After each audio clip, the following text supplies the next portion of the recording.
Hi friends, welcome to our YouTube channel. ಇವತ್ತಿನ recipe ಏನಪ್ಪಾ ಅಂದ್ರೆ ಹಾಗಲಕಾಯಿ ಪಲ್ಯ ಹೆಂಗೆ ಮಾಡೋದು ನೋಡ್ಕೊಂಡು ಬರೋಣ.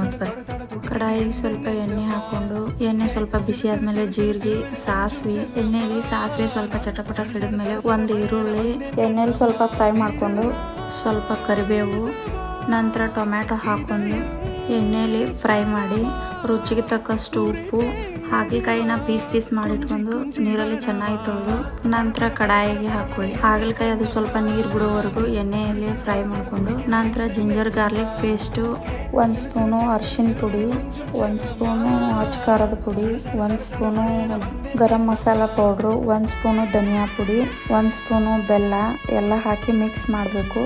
ಎಲ್ಲ ಮಿಕ್ಸ್ ಆದಮೇಲೆ ಸ್ವಲ್ಪ ಹುಣಸೆ ರಸ ಹಾಕಬೇಕು. ನಂತರ ಸ್ವಲ್ಪ ನೀರು ಹಾಕಿ ಕೊತ್ತಂಬರಿ ಹಾಕಿ ಮುಚ್ಚಳ ಮುಚ್ಚಿ 10 ನಿಮಿಷಗಳ ಕಾಲ ಕುದಿಸ್ಬೇಕು.